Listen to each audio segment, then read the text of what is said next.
everyone, and thank you so much for tuning into my channel. Today we're making super quick and easy hariyali chicken, or you can also call it malai boti handi because I feel like it tastes like a gravy version of chicken malai boti, especially if you use smoke from the coal.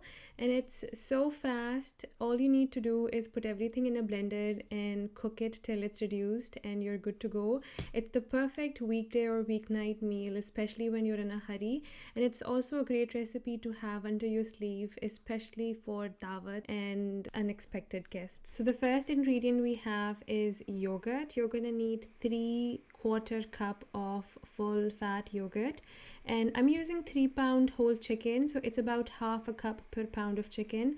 Then you'll need half tablespoon of ginger paste, 1 tablespoon of garlic paste, 1/3 cup or about half a bunch of fresh coriander, 8 to 10 leaves of mint, 3 to 4 green chilies depending on how spicy you want your gravy to be and what kind of chilies you're using. I used Thai chilies, which are super spicy, so I only used about 1.5 of those. You will also need 1 large onion. You don't have to chop it, but just for ease and I think out of habit I chopped it roughly.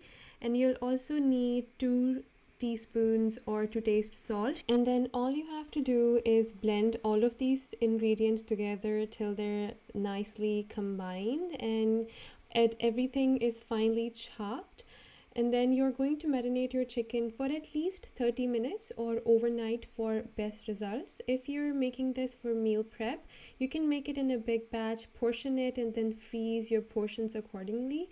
And then when you're ready to cook it, take it out the night before, let it thaw, and then cook like you normally would, following all the other steps that I'm going to show you ahead.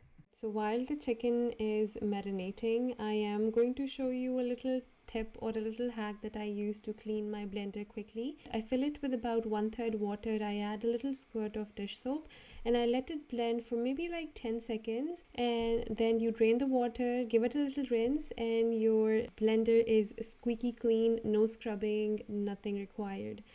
So now let's get back to the chicken. So for cooking, I have here a pan, and I like using a wide bottom pan so that my chicken it has enough space to cook through. And I'm taking out all of the chicken pieces from the marinade and I'm going to fry it a little bit.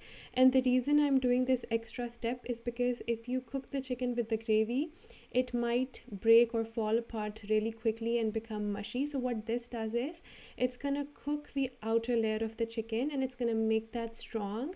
And then if you add the masala and then you bonify it further, your chicken is gonna stay intact. Now if you're using boneless chicken, which I do sometimes, so for that, especially if you're using chicken breast, you don't have to cook the chicken separately because you don't want to toughen up the fibers of the chicken breast. So when doing that, simply add everything into the pot and let it simmer.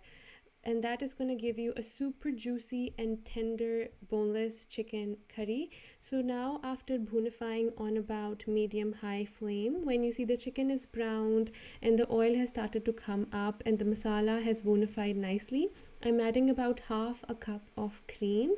You can add more if you want to, and if you want to make a little bit more gravy.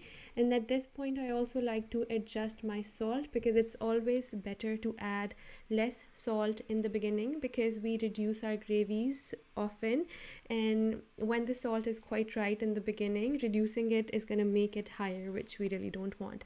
And here I am giving it a coal smoke, and this version I made it with boneless, just the way I told you. All I did was I heated up a piece of coal on high heat till it started becoming gray and I saw those red little flecks on it, and then you put it in the gravy on a piece of foil, add about a tablespoon of oil, cover it, seal it, and let it sit for at least 10 to 20 minutes. And this here is optional, but it really adds vibrancy to this dish because it's a very heavily cream based dish and it has a lot of fat and a lot of oils. So the lemon, it cuts it through and gives it a little bit of a tang. Also, if you don't want to make your curry a bit tangy, just completely skip it. And also please do it right at the end when you're done completely cooking and right before serving. because you don't want to curdle up all of that creamy gravy. And here I took about a teaspoon of coriander seeds and I ground them, and then I like to add them on top. It adds a little flavor and also a beautiful aroma. So once the gravy is done, you dish it out, add about half a teaspoon of garam masala, 1 teaspoon of coriander seeds that we crushed, and about a teaspoon or two of dried fenugreek leaves. All of these enhances the flavor so much as well as the fragrance. And my personal way of serving this is with kulcha naans or any kind of naan or paratha really. This is absolutely delicious with anything, with roti, even with rice. It's really nice. So do try it out and let me know how this recipe turns out for you. If you enjoyed this recipe and the video, please give it a thumbs up and consider subscribing to my channel, and also sharing your recreations with me on my Instagram page, which is by the same name, the homemaker baker _falafalik. Until next time, the homemaker baker over and out.